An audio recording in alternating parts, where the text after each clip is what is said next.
Sportson is going to go over our previous comments. So on our last talk show, we had comments that were saying that our comments were too broad and that we answered questions way too vaguely. So now we're going to try to answer them more directly and maybe ask for further explanation if there is like a unclarified part of our answers. Okay, so, and then our first person is going to be Ms. Sportson. So I did blog post number 6 by Mr. Morale in Group C, and he was talking about kind of the first part when Rousseau was talking that the savage man is kind of better than the civilized man, and that he has qualities that are can beat out a civilized man if they were fighting hand to hand. But because civilized men loses their skills when they're domesticated, I think that they lost their skill, but when they're put in like a savage man state, they can still use tools and be able to get down to the point and be able to make anything they need to, kind of like back in the savage man part. And Mr. Morale asked if it's suitable to live as a civilized man or a savage man, even though a civilized man is just domesticated by society and savage man is just doing whatever he wants.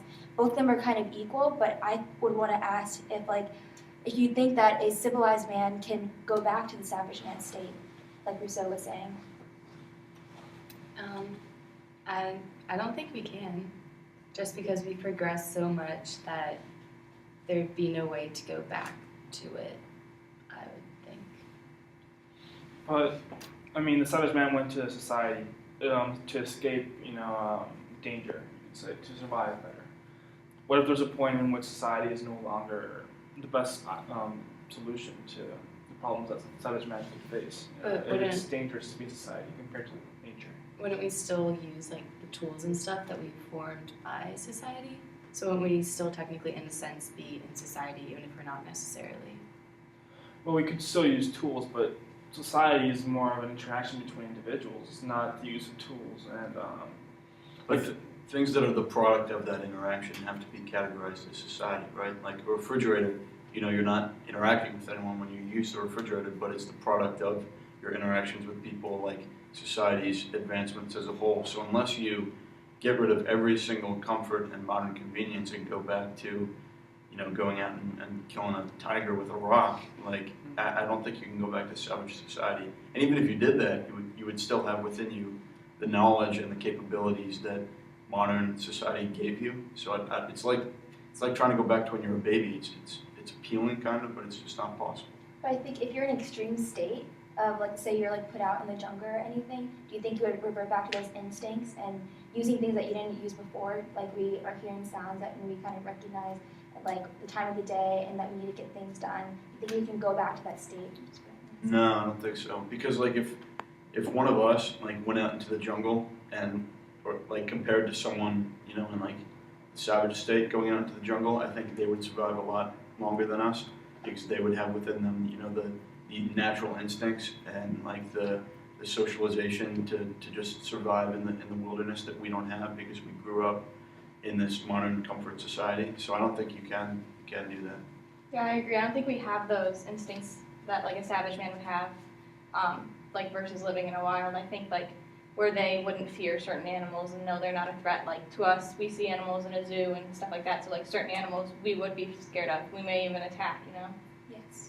Yeah, I agree. And the thing about using the tools and everything, I still think that that's part of society, and I don't think that we'd be able to forget totally everything that came from society and the interaction with other people and everything that's came from society. I mean, we might still have those instincts, but I don't think that it would be enough to be able to survive fully on our own like a savage.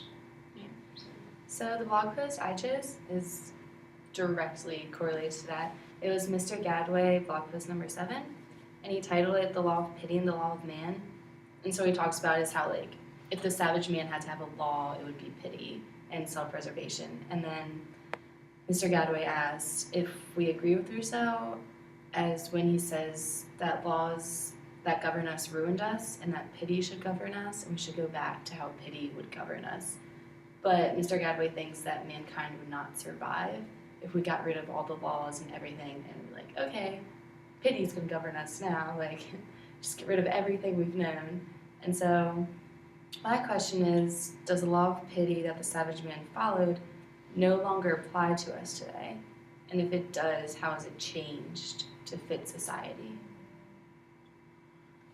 Something that no longer applies to us, but I think it's been eclipsed by the egocentrism that becomes stronger as the feeling of self-preservation becomes stronger as well.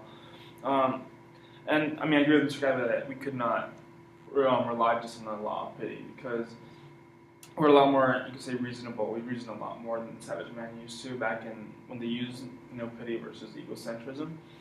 So, and Rousseau points at reason as a source of growth and self-preservation instinct.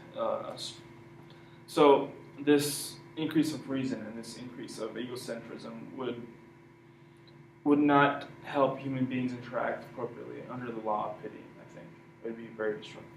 But also, I think it's turned more of sympathy rather than empathy.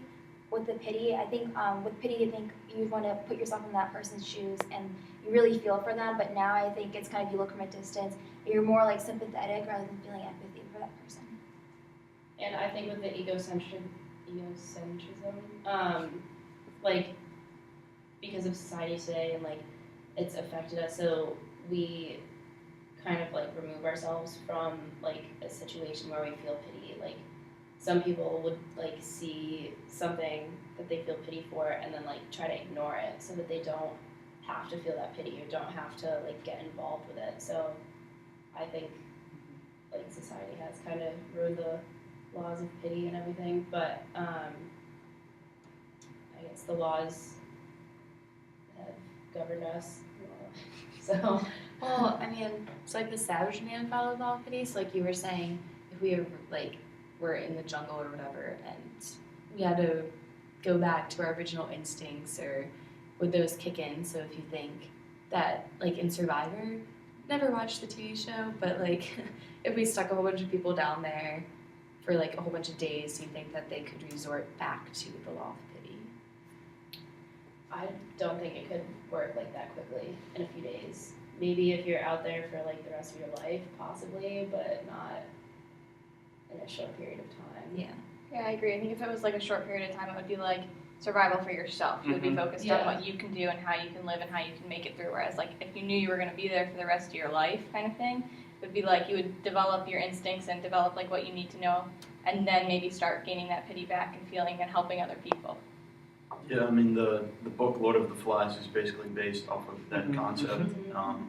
And, Lost, the TV show, is also another good case study in that because they all have different approaches and they have different codes of morality. I think it's also interesting that we've kind of made the law of pity in modern society mandatory, kind of. Like a modern example would be like healthcare, like with Obamacare and everything. Like that's an example of society making like sympathy and pity mandatory. Like we reach out and we have sympathy for people in need. So if our society kind of made that less mandatory, if we weren't forced to have pity for people, I think we would definitely resort to kind of the Lord of the Flies mentality where we all, are looking out for ourselves and disregard other people. So how did pity disappear so easily? Because like Savage Man like relied on it and like preservation of yourself, but they like relied on it. So now if it's mandatory, or I mean obviously people still feel pity, but why did it disappear? Like, is it really just the government laws that I think it was the shut growth it of, out? I think it was the growth of reason again. We start justifying people's like things that happen to people, bad things. We used to like start justifying them, like, oh, he had it coming, he did this, this, and this, or things like that. We don't think, oh, poor guy, I wish we could help him or something like that. You think, oh, well, he's dumb, he jumped off the cliff, no wonder he broke his legs, or something like that. No, I mean, we start justifying all these actions that are not, beneficial to human beings. And we start pointing them out as, well, it makes sense that it happens. It should have happened. And yeah, it was with the growth of reason that happened, I think. And along with that, we also have our small group of people that we consider, close to ourselves and consider that we think are like valuable and things like that. So if someone's outside that group of people, let's just say like a homeless person who like broke their legs or something, we're not thinking about all the reason that they became that way. We just think about protecting ourselves, protecting our small group of people that we come to know. So I agree. I think like with a small group of people, or like you have your family and your friends, like if you see something else going wrong or something that like you may feel pity for, there's like you kind of think like they have their own group of people. They have like their own set of people they can rely on and can help them out through it. So like you don't feel that need to feel that pity anymore. Okay. Ms. Delasco, would you like to go next? Sure. I did blog post 7 by Miss Tristan, and she discusses like the development of language and pity. And she said that pity is like man's natural repugnance for seeing a creature hurt and like the feeling that they have along with that. And also she added that Rousseau claimed that society could have been formed by one man becoming dependent on another. But she doesn't know if like the driving force behind like the person getting help from another person would be like if the man like reasoned to figure out that he needed help, or that that like he just like came upon the other person who would be able to help him. And she used it as an example. A short man couldn't reach fruit on a tall tree, but like a tall like savage man could. So she didn't know if the short man would like stop and go and look for a tall man to try to help him get the fruit, or if like he left to find other food and then all of a sudden like came across a tall man who possibly could help him. But then she also says like how would they communicate? So like how would she be able to ask how would he be able to ask the other tall man to like help him get the food? So this goes to like the relationship between language and society. So like what do you guys think came first, language or society? And like how do you like define each one? Well, I think we had a pretty interesting discussion about this in class. And I mean, I was very much on the side of language came first because, in order for society to truly exist, you have to have, you can have any kind of debate about any number of things that have to be there for society to exist, but I think all of them have the common theme of you need to have communication in order for them to exist.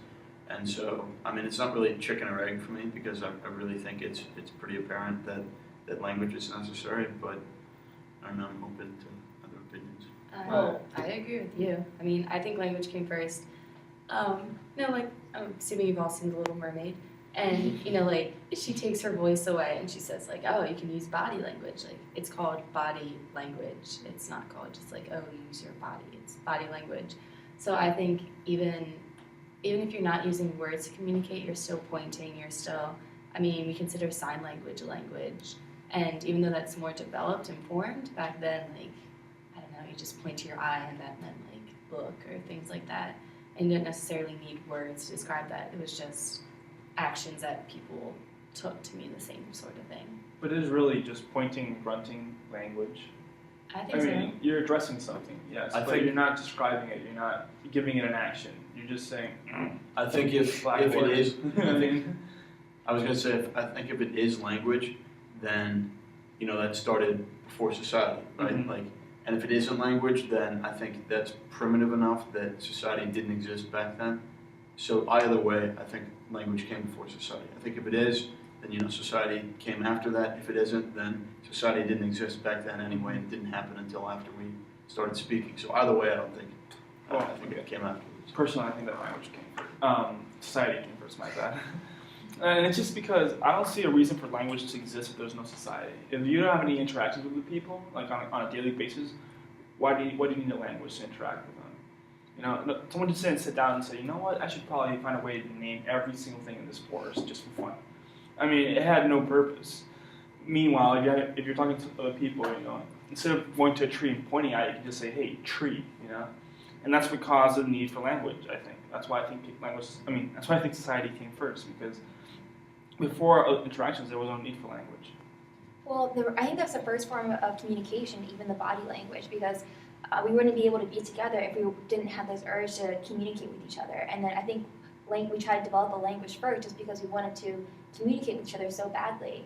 And then after that, more people got together, more people were learning this language or body language, and that's what formed a society. And I think it has to come first because I don't know how you can be together without doing anything.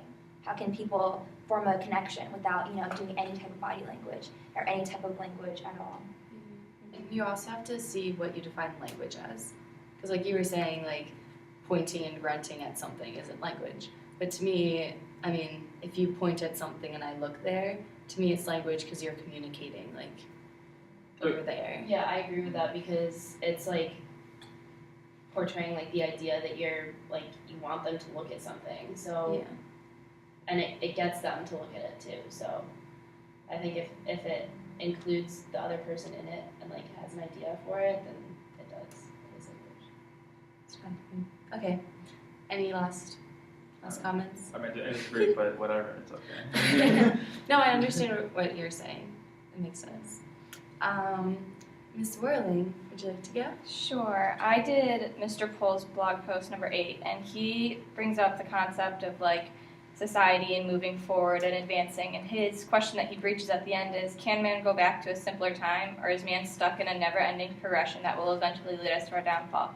And Ms. Stevick commented on it, and she brings up the concept of people don't like changes, especially like changes that like will cause them to lose something. So like if going backwards would make them lose their advances of society, like is it really an option that people are going to want to look at? I think when you think about losing something, you think about losing kind of that connection. When we're all together, we can form and build things that we're not be able to make before. And they're saying, oh, you separate, you lose like kind of your friend, or you lose your connection with other people and everything you kind of thought like you worked for. So if you can't really go backwards. I think both of those scenarios are going to happen, honestly. We're going to progress so far, we're going to destroy civilization, and then we're going to revert back to the savage man. I mean, we already breached this topic with Ms. Swanson's topic. But yeah, I mean, for example, I think of nuclear holocaust, and I mean, I don't think it's going to happen, but if it did, society could end up in such a way that it would just be such a big mess that nobody wanted to live in society anymore. So you think if like a nuclear holocaust were to happen, like maybe in just America, the government wouldn't like step in and kind of like bring us back to a controlled state like where we are now? You think they would just like drop us and everybody would be on their own? Oh, first of all, you gotta assume the government's gonna get bombed as well. And there's a nuclear holocaust. And then how are you gonna control, like, America's the United States is a really big country. It's very big, and without central government to start with, it's going to be really hard to put it all under check. And eventually, there's going to be people that are going to wander off because radiation in cities or bad water, pollution, stuff like that. And all these things harm individuals, and because of that, they're going to revert back to living in nature. I think. I mean, possibly. I think Mr. Pohl asks two questions. One, like, are we destined to always be moving in one direction? And two, does that direction mean that we're going to be doomed? And I think one is maybe, but not definitely. Like right now, we're seeing a lot of movement towards trying to stop climate change, trying to have nuclear disarmament, fewer nuclear weapons. People, like this is a small thing, but I think it's indicative of a larger trend. People are, eating healthier foods, like more organic, like natural foods. People are trying to do that. So we're kind of moving away from a lot of the artificial, more harmful things in society. And granted, that's not, on the large enough scale that it would need to avoid, continuously moving in that direction. But I think it shows the potential for us to, maybe reverse the direction. And two, I don't know if us continually moving in this direction would doom us. But I think Mr. Cifuentes brings up an example of where it would, and I think climate change is another example of where it could doom us. But yeah, number one, I think is where the main question is. But we're also I agree with you because we're doing things to reverse it. So I don't think we're continuously going and destroying like everything, destroying society. We keep recognizing things that are wrong and we keep trying to fix it, even with climate change and things like that. They're starting to stop putting out products that destroy the ozone layer, destroy like whatever atmosphere, whatever causes climate change. So people are looking forward and they're looking to try to improve the future of society and they're trying to just better everyone else. I don't think we're all gonna turn against each other or like some crazy thing's gonna happen. Even if some crazy thing's gonna happen, what makes you think that people are not gonna form their own societies and like outside the government? Well, I think Rousseau would love to think the fact that we could go back to Savage Man. He would love that idea because then it'd be like resort back to pity and all that stuff. But you also bring up a good point because didn't society form when well, not like informed with government, like first inequality and all that stuff, but isn't part of society when everyone came together. So wouldn't everyone still being together technically be everyone coming? Like, would they still make advances? So it wouldn't go back to savage man. It would just be like a new start. That's a really good point, actually. I hadn't thought about that. You know, families sticking together, stuff like that. Yeah. I hadn't thought about that, and that's a really good point, actually. Yeah, I guess that would be society, personally. Yeah, because it'd just be together. So even if like we were going down and then everything just like exploded, and Mm-hmm. you'd still have that original state where you're like, oh my gosh, I need to find my mom. Like, Mm-hmm. I need to find my little brother. Like, I need to go do that. So you think like rather than having like a point where like we advance, and then like we get to the point where like we're either slowing down or from doing a stopping point of advances, like rather than staying in that state, it's gonna lead us back to being a savage man, like with a downfall or with a war, or with something that will bring us back steps rather than staying steady. Yeah, I mean, if anything, I feel like it would backstab us, but I don't think, I mean, just the nature of us, we don't like to stay still. We don't like to, oh, let's not make any more advances, or let's not, like, I don't know, like, we always seem to be in a war. I'm not a big politics person, so don't bring up things like that. But, like, you can't, we don't like to not do anything. I mean, right now, we're educating ourselves, so I don't think that we would ever just stop and do nothing. Yeah, I agree. I think the natural progression of things is progression. Like we're constantly moving forward, and I don't think anything's ever going to stop that. Particularly like our evolution is like advancing and getting more rapid, and you know we're going to keep moving forward no matter what. Yeah. So since you're on a roll, Mr. Morris, would you like to go next? Well, I did Mr. Vidal's blog post 7. In which he kind of talks about civil society and the origin of inequality, which is basically what the entire book is centered around. And specifically, there was a quote from page 44 in which Rousseau says, "The first person who, having enclosed a plot of land, took it into his head to say, 'This is mine,' and found people simple enough to believe him, was the true founder of civil society." And so I took that to mean, essentially, civil society is based off of inequality. Because, you know, not all people have this is mine stuff. Not all people have property. And if society is going to be based off of property and off of this is mine, not yours, then society in and of itself is based off of a principle of inequality, in my opinion. So my question to the floor is, do you believe inequality is based more off of natural human instincts or off of the society that we've kind of artificially formed? Wait, off of what? Sorry, can you just repeat the end? Is society based more off of natural human instincts or off of like the society that we've formed? I'm sorry, I meant inequality, not society. Inequality, is it based off of society or natural human instincts? I think it's society, personally, because society was the one that first gave wealth to people and gave more wealth to some than others, and also it gave them status, and it gave them all these. I mean, of course, there was natural inequality first, which is someone was taller and someone else was stronger, yes, but the moral inequality, it all came from society, and yeah, I think it did. I completely agree, because natural, I don't think it would be your natural instincts, because even like talking about like pity and preservation of man was like their only like savage man thing. So you're not going to go up to a piece of fruit and be like, oh, this is mine, like you can't eat this. I mean, be like the short man and the tall man, he can't reach it, so the tall man's going to get it. Like, but then again, that's also like, oh well, I can't get that, so I guess that's yours. Mm-hmm. But I think it's based off society, because savage man could care less whether or not that person got a piece of fruit off the same tree that you did. I think it's more like the influences of other people have. I think that's what maybe causes the inequality. It's like someone has an influence on someone else, say like, oh, this is my stuff, or oh, I'm better than you. So this is like the influence that other people has, and the people, like global people that are able to believe it, is what causes the inequality. I agree with that because, like, without society, people wouldn't be thinking that. Like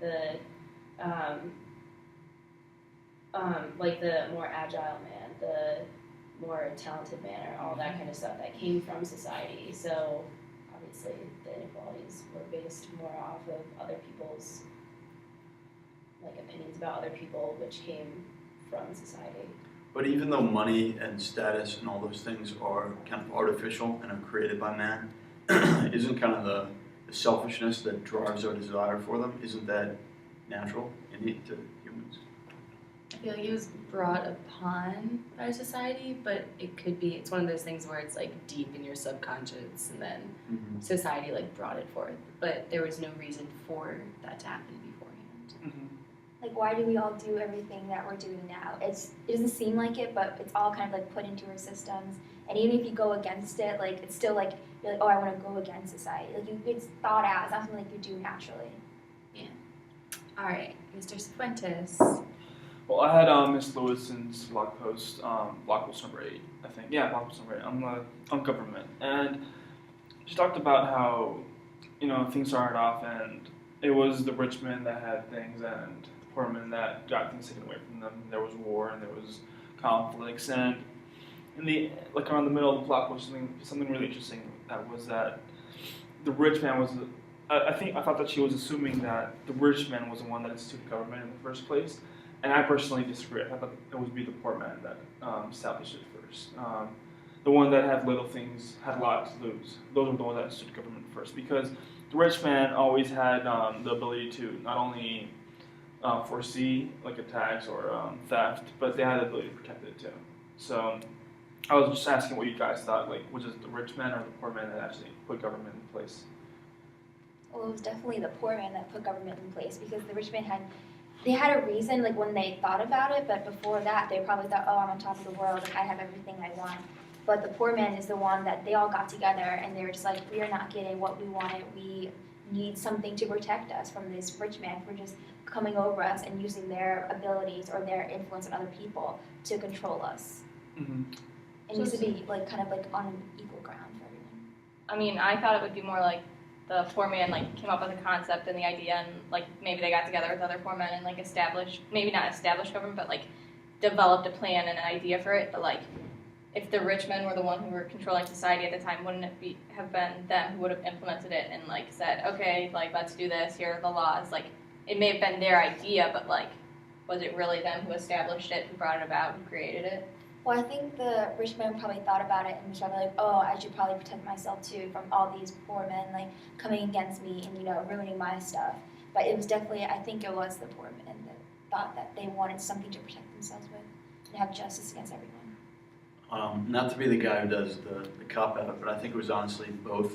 Like I think the reason government came into existence was because both the rich man and the poor man had a vested interest in having government. The rich man had an interest in having his property, his stuff protected from, pillaging and plundering and having, the common folk rise up. And the poor man had an interest in, being protected from exploitation by the rich man. So I don't remember the exact quote, but Rousseau kind of touches on this, that like the only way government came into existence was because it was beneficial to all people to have like a set amount of rules that protect you from exploitation. So that's what I think.